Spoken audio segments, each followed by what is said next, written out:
72 घंटे बीत चुके हैं और पवन खेड़ा की अग्रिम जमानत वाली याचिका पर एसएलपी पर सुप्रीम कोर्ट में सन्नाटा छाया हुआ है। ऐसे में यह सवाल उठना लाजमी है कि क्या देश के मुख्य न्यायाधीश यानी कि सीजेआई सूर्यकांत वो राहुल गांधी के इस सेनापति की गिरफ्तारी का इंतजार कर रहे हैं, लेकिन दूसरी तरफ क्या कांग्रेस भी अब कमर कस चुकी है पवन खेड़ा की गिरफ्तारी को लेकर? और क्या एक तरफ जहां पवन खेड़ा की गिरफ्तारी होगी वहीं दूसरी तरफ इस देश में एक मोर्चा खोलती हुई नजर आएगी भारतीय राष्ट्रीय कांग्रेस राहुल गांधी के एक विश्वसनीय सेनापति के लिए? पोस्टर्स और पिटीशन का तो दौर जारी है, लेकिन क्या अब सड़क पर उतरेगी कांग्रेस?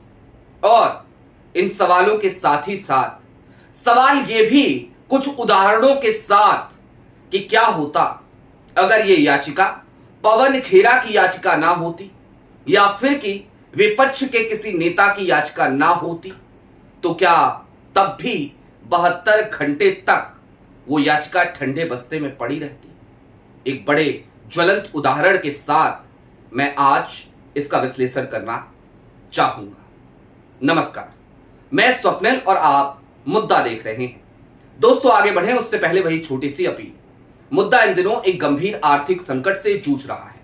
एक तरफ हमारे मेन बैंक अकाउंट्स बीते लंबे समय से फ्रीज चल रहे हैं, तो दूसरी तरफ हमारे 2.5 साल पुराने चैनल को हमसे लंबे समय तक छीन कर रखा गया था। ऐसे में डे टू डे ऑपरेशंस में मुद्दा को काफी मुश्किलों का सामना करना पड़ता है।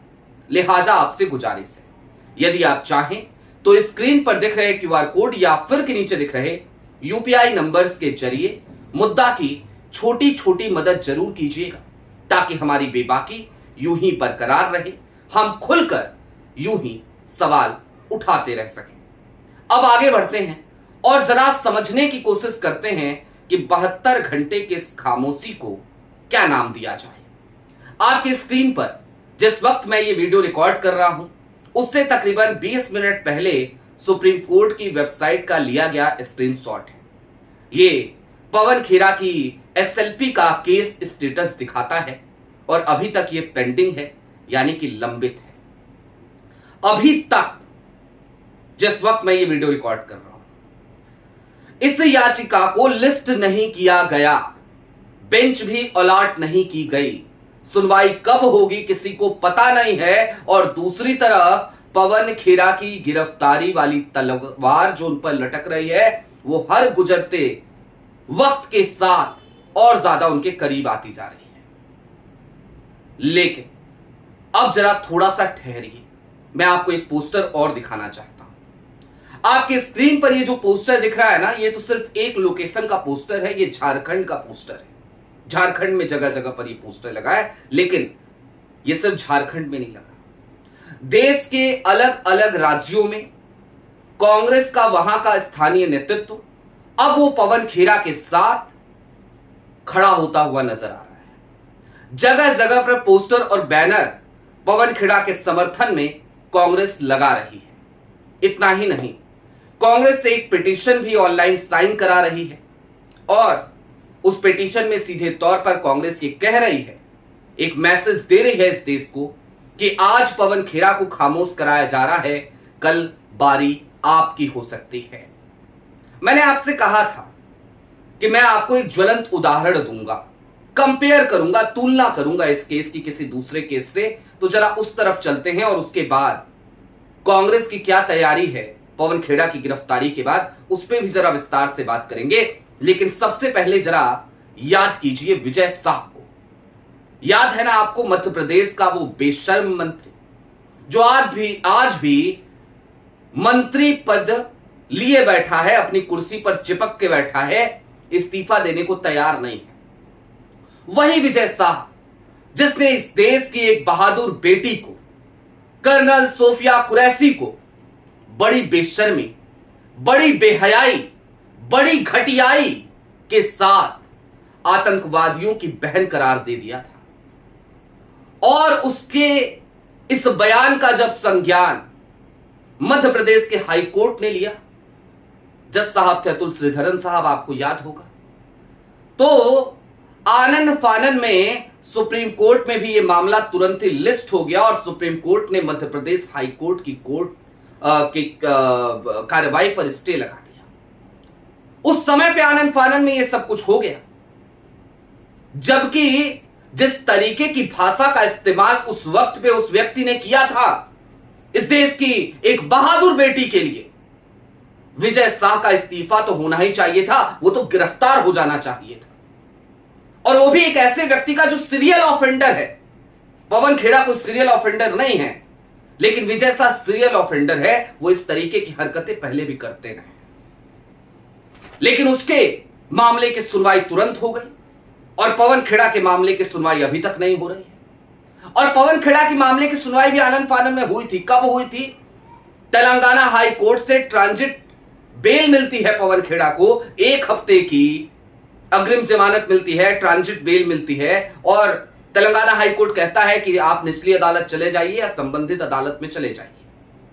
लेकिन तुरंत ही असम पुलिस पहुंच जाती है सुप्रीम कोर्ट और आनन फानन में वो मामला लिस्टेड हो जाता है और तेलंगाना हाई कोर्ट के उस ऑर्डर पर स्टे लग जाता है।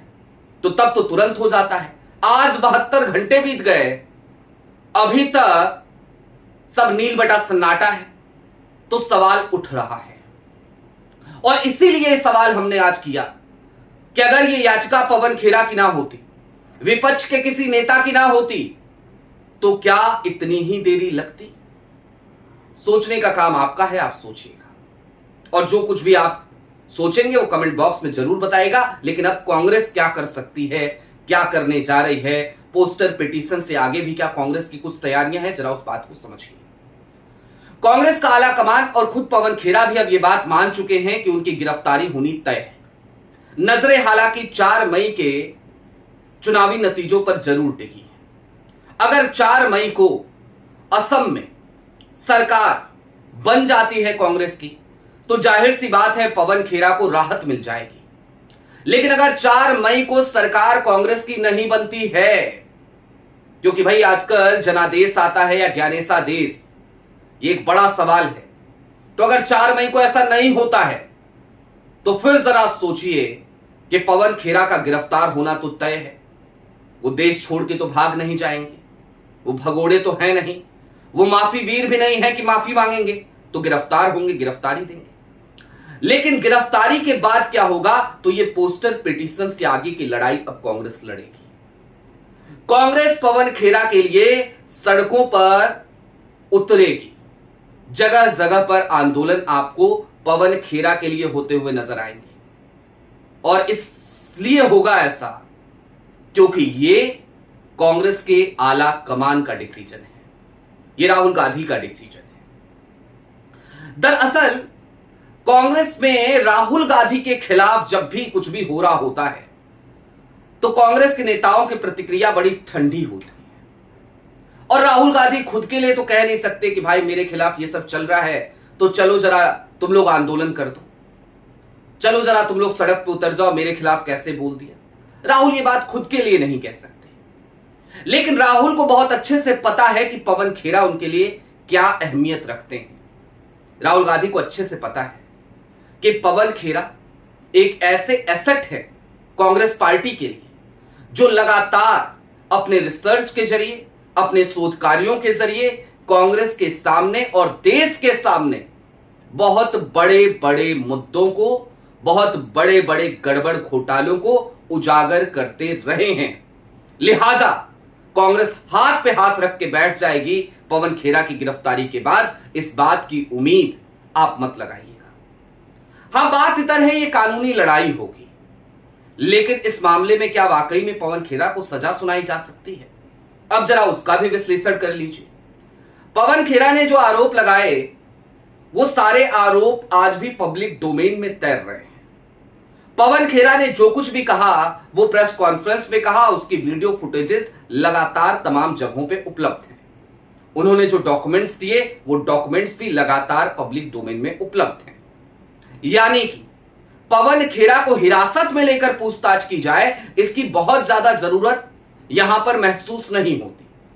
लेकिन असम हाई कोर्ट ने और जस्टिस पार्थ सैकिया ने जो कहा उनके अनुसार पवन खेरा को ये डॉक्यूमेंट किसने दिए, ये जानने के लिए हिरासत में लेकर के पूछताछ करना जरूरी है।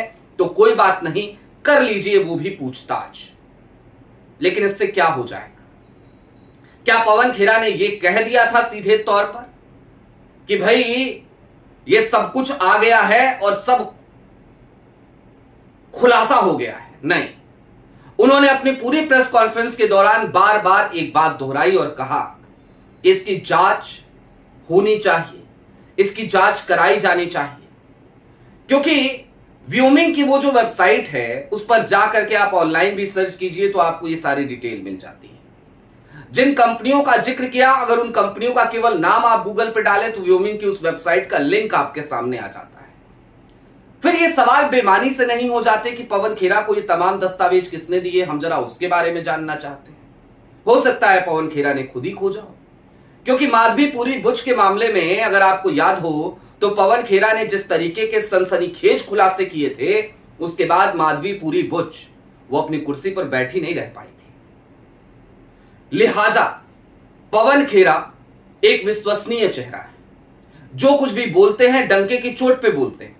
अगर बीच चुनाव उन्होंने इस तरीके की कोई बात करी तो जाहिर सी बात है उन्होंने उन दस्तावेजों को देखा होगा, उन दस्तावेजों को देखने के बाद ही उन्होंने बात की होगी। और उन दस्तावेजों को देखने के बाद अगर पवन खेरा दावे के साथ ये सारी बातें कहते तो वो ये ना कहते कि इनकी जांच कराई जाए। जांच पवन खेरा नहीं कर सकते।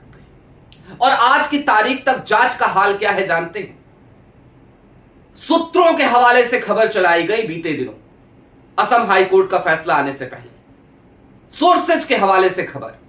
इधर असम हाईकोर्ट ने अपना फैसला सुरक्षित रख लिया और उधर देश के तमाम गोदी मीडिया चैनल चीख चीख कर कहने लगे कि सोर्सेज ने असम की पुलिस को बताया है कि ये तमाम डॉक्यूमेंट्स फर्जी हैं। सोर्सेज की जरूरत क्या थी? एक पीसी क्यों नहीं हो सकती थी? इस देश के एक मुख्यमंत्री की पत्नी पर लगे हुए आरोपों के लिए भी अगर इस देश के मंत्रालयों के पास इतना वक्त नहीं कि वो प्रेस कॉन्फ्रेंस करके बता सकें कि हमने ये जांच करी है और इस जांच में रिंकी भुया शर्मा के ऊपर लगाए गए तमाम आरोप वो निराधार हैं, वो झूठे हैं, वो फर्जी हैं, अगर ये पीसी नहीं की जा सकती तो फिर बाकी बातें क्या? इसी तरीके से सोर्सेज के हवाले से इजिप्ट एम्बेसी का भी तो दावा पेश कर दिया था गोदी मीडिया चैनलों ने, और बाद में इजिप्ट एम्बेसी ने सीधे तौर पे कहा कि हमने तो ऐसा कुछ कहा ही नहीं है। कुछ देर तक वो ट्वीट रहा भी, उसके बाद लेकिन उस ट्वीट को, एक्स के उस पोस्ट को डिलीट कर दिया गया था। तो क्या सोर्सेज के हवाले से डेमोक्रेसी चलेगी? क्या सोर्सेज के हवाले से लोकतंत्र चलेगा?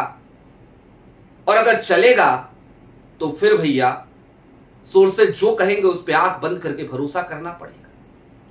खैर, चलते चलते इस बात को समझिए कि ये 72 घंटे से छाया हुआ सन्नाटा निश्चित तौर पर कांग्रेस के भीतर जन्म लेते एक तूफान की आहट है। आपकी क्या राय है वो हमें कमेंट बॉक्स में जरूर बताइएगा। अभी के लिए दीजिए इजाजत। चलते चलते फिर वही अपील, चैनल पे नए हो तो सब्सक्राइब करते हुए जाइएगा। सक्षम हो तो मुद्दा की छोटी छोटी मदद उस मुश्किल दौरे हालात में जरूर कीजिएगा जब मुद्दा को काफी मुश्किलों का सामना करना पड़ रहा है। बहुत शुक्रिया।